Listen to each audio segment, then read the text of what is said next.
Now I wonder what stage they're going to start off with. Both players preferring more of that open space. You know, we see from Ryu just the defensive mindset, the defensive prowess, and on top of the Samus wants something like PS2 with those with multi-level area denial, where you can just send a charge shot out one way and just approach from the other to really deny your opponent any way to approach. So we're going to see where they're going first. I think they know they're okay to go. Or maybe they here we go. Fist bump in action. They're getting into it, locked and loaded. Lock in and clock in, folks. It's time for Asimo Yaura on PS2. Call it. And if you want to talk about like the set history in totality here too, Asimo has the 2-set advantage, 7-5 lifetime between these two. And in a matchup, you'd probably think like, you know, sure, Ryu has some really undeniable options, but from the distance, you're able to play with the Samus and really shell out this character. I think a lot of people would expect that Yaura, a player of his caliber, that can do quite well in this matchup, you know, given the intangibles advantage. Yeah, they both have similar get off me tools of like, you can't get caught too close to Ryu or else you're going to use that Shoryu. And same side with Samus, you don't want to be caught for that up B. They can just really catch up guard. But at 118-10, this has been all Asimo off this opening gambit. Yeah, good catching that jump there. Finally going to see something come to fruition here, but this has been all Asimo. I mean, you have that like mid-range boxing game as Samus, and I think that is where we find a lot of our money is down air forward smash comes in. Speaking of where you make your money, going out deep, and he still makes it back. What a recovery from Asimo. I thought he was certainly dead from that disgusting angle. And the thing is, you see Yaura going out there deep, realizing Asimo is not dead until that stock is gone. What an approach option coming in from Asimo as well, too. The double perfect parry on that, you know, Zaire on landing. Usually a really safe and distance option. And immediately off of the Angel platform, parries another one to get Yaura off stage with that back throw. Yaura still undeterred here, going to get Zaire off stage to keep Asimo at bay. Hopefully going to set up a little bomb, and immediately into the charge shot is enough to do it off the side. So if you're Asimo, you got to start mixing up your ledge options a little bit more. We've seen a lot of people fall to that charge shot from Yaura at ledge. Oh, baited out that roll there. Knocked off on the grab for it. Very interesting. Asimo maybe holding up to avoid getting caught on landing with that. Oh, my goodness. I'm a big fan of Ashimo's use of Hadoken, using it to like EX as well. Right there, using it to interrupt Yaura's ability to charge a stronger charge shot, as well as cover his approaches. Good coverage with the distance there too, and Asimo realizing this is such a scary spot to be in above Samus, using every resource we could to get back down here. Corkscrew attack, odd choice there, especially in such a dire spot percent-wise. Let the grab fly. We had the invincibility too, so maybe if we can bait in a punish on that one, we could have found something. Yeah, you probably could have found down throw into like forward air. Yeah. At least at this percent. Okay. The cancel on that to the tether, really smart to get up and over. The cancel was perfect. Auto turnaround, going to give us that grab for free. That is player knowledge to a next level. Just holding that, just flashing focus attack for a split second and knowing to dash back if your opponent's going to be there. What is spacing on that upbeat, by the way? Oh my God. And the crowd even got into that one too. Ooh, damn. Give it your all. Perfect. Everybody and their mother winced at that opening. Everybody knew as soon as that like landed, yeah, here comes the Shoryu. Yeah. With that rage as well there too. I mean, Samus heavy character. We were at 80%, but in that specific situation, no chance. And yeah, I'm seeing the things kind of come together here for how Asimo was able to approach this one. Obviously, you have really nice mid-range mix-ups as Samus. Like, your like, you know, turnaround, just like walkaways, your like jab-grab conversions are really nice. But if your opponent's not like biting for that, it's another situation where like you can overload your opponent with options you have to cover. If you're just like, you know, not really giving them the respect that, you know, they probably don't deserve but get given anyway, you can do some real damage up close. And I love Yaura's, he takes every opportunity to charge dodge, charge neutral beam. Even when Asimo's right at his back, he's jumping over and getting that little extra percent. Because he knows, like, if it's got to land, every percent counts. Right. Especially at this point in the bracket. Left the ledge, here we go. Goes for down smash immediately into Hadoken. Back there for stage, yeah, give me all of this. I'm going to drop a couple of bombs here. Look for another down smash situation as we found in that game one that sent off such a crazy angle horizontally. And that's more the mix-up option because it's the same startup animation whether she charges it or fires it. Yeah. So that's sort of the focus attack mix-up that Yaura has in his disposal. Ooh, really tight shield here for Asimo. That run forward, realizing if we had popped that shield, you know, it probably would have gotten broken by the back here too. So kind of had to commit everything to that dash forward if we're going to go for it. I don't want to overcommit this far into bracket. Making the most of it here, setting up at ledge, and Asimo continues to find himself at disadvantage at this ledge, trying to find a way up. Makes it time and time again, as we're going to see that confirm happen, but not take a stock off the top. Ooh, I love the short hop over there too. Cross up with Nair is really good just because you get that right hitbox and hit on both sides. Ooh, mistimed option coming in from Yaura at the ledge. Not something we see too often at all. Making the most of Zaire there, but it's not enough to keep Asimo at bay. A little down B at ledge, not enough either. He's still going to find a way in, roll through, and take back center stage control. 111 to 105. Yaura still holding the stock lead, but Asimo still undeterred and fighting back with every inch. Yeah, I think the biggest, game plan shift that we're seeing in this one, the mid-range is being used a whole lot more. Oh, the mix-up on the landing, of course, is huge, but Nair is the main thing.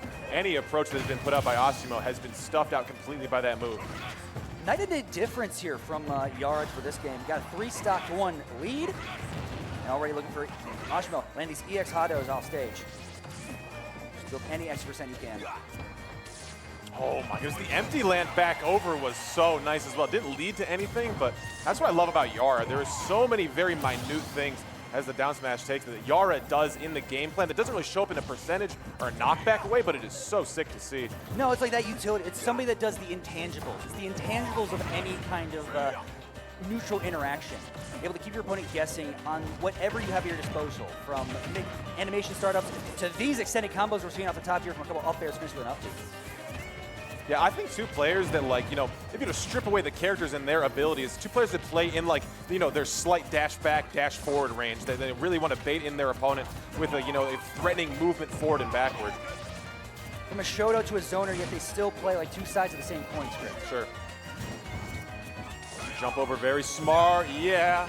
Grab gonna be punished not as strongly as you'd probably like to see if you're at home rooting for the Ryu. Cross up back there. Once again, these cross up aerials out of the corner did so much for us there too. There was many times where, especially on that left side, that there was like a Nair cross up when Asimo was sitting in shield. Then obviously that bear cross up set up perfectly for what would end up being the game sealer. They both have similar weighted jumps too, so when they have that kind of space where, you saw that Asimo jump over, put pressure on with Nair. It's that same kind of thing from Yaura, and then Asimo comes back with the same kind of leapfrog action. We try and put more pressure from behind. It's just that never-ending leapfrog game from moving their way closer to the ledge. Swing game 3 here. If this does go the distance, and I do think it may, winner of this one has counter pick advantage stage-wise, so something to think about a little bit more on this one if you do take it or not. Monoplat here too. I'm interested to see how this can potentially, work with these aerial combos. We haven't really seen it from Asimo all too much, but the uppies, the up air, up B stuff coming in from Yaura could be really nice, especially converting from ledge to the center of the stage. That platform sets up perfectly for something off ledge to go really high off the top. As well as doing some extended combos to really pressure your opponent with a aggressive landing on it too. Sure. Yaura can definitely shark underneath it, and right now really keeping the pressure on Asimo at ledge here. Forcing him to recover in many different ways. Wow. Oh, turnaround grab, gets it. You think you've escaped the ledge, but you have only just begun. Oh, here we go, forward here from ledge. That's what I love, dude. I love that. Just the charge canceling back and forth with the B reverses and the wave bounces, just to bait out the smallest thing that we can take Yaura. And Yaura once again looking so keen in this game 3. All he needs is that one little opening from mistimed get up. He finds home. Here we go. From Asimo immediately. Wow. Heavy. Damn, from deep with the Hadouken, that's crazy. We are letting this pressure fly. You can't land. Can't make it back to ledge. Have to use Zaire. Okay. Oh, trying every trick in your book. Oh, no, it's not, I guess. Oh, yeah, you got hit by something. That'll work. Run him down with a little Tatsu action. Able to take that first stock off Yaura. And now we got ourselves a set from... We certainly got ourselves a set here, so script. Yeah, no, that Tatsu really only burst off and you had to take the kill, especially that higher percent up with it. And hot off the presses, though, immediately after taking that stock, 69% added on. Very few Samuses use up close and personal charge shot quite like Yaura. Really knows when to let it loose up close, able to catch you off guard. Right now charging off stage, putting on pressure, showing you have to respect Nair that deep off stage. Yeah, and just never pulling the trigger a moment early. This is unbelievable ledge work from Yaura. So many different options have come through to take stocks. You've seen back air, you've seen charge shot, and then that stock take right there was super unique. He knows you don't fire your killing blow until they see the whites out of their eyes. Truly. He certainly is Ooh, deadly my God. with it. Weak hit on down air. That could have been devious had we found strong hit.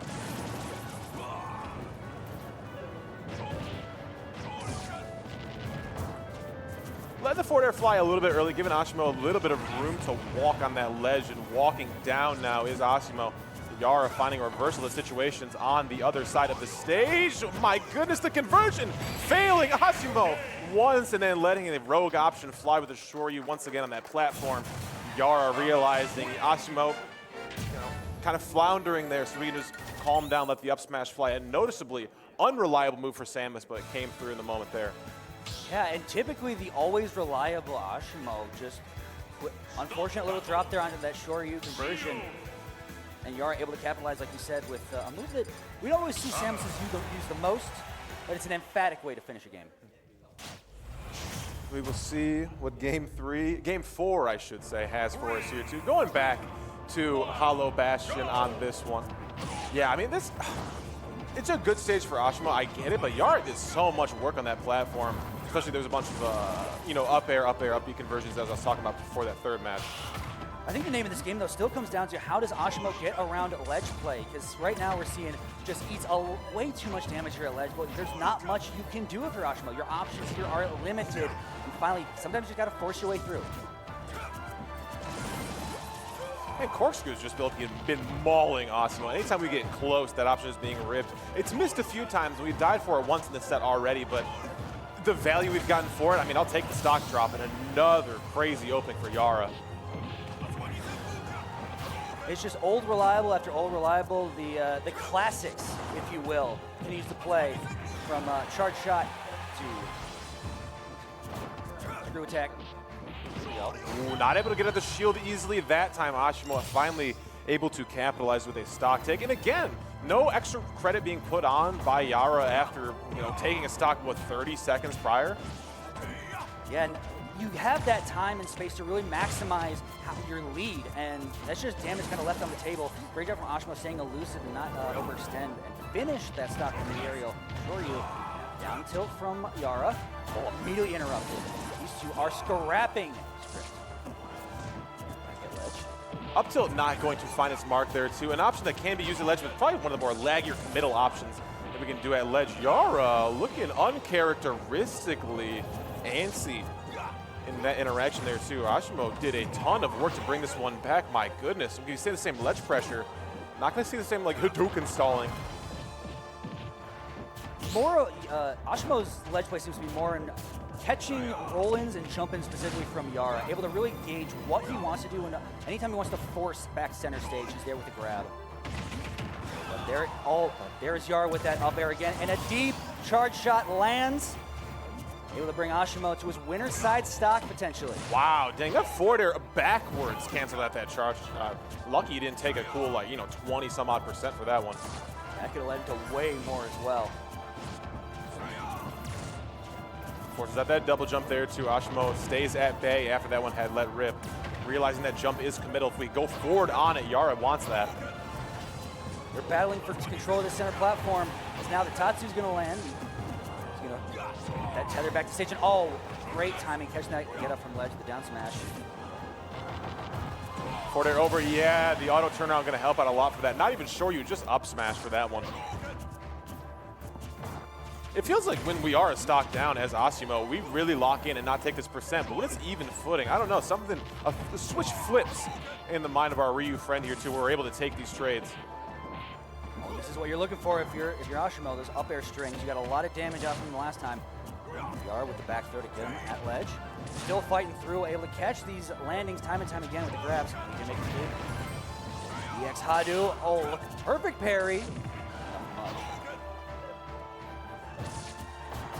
stock take not out of the question here too, especially with this percent. The up air conversion off of down air. The scramble situation works perfectly for Yaura, moving in 3-1 fashion into that winners finals.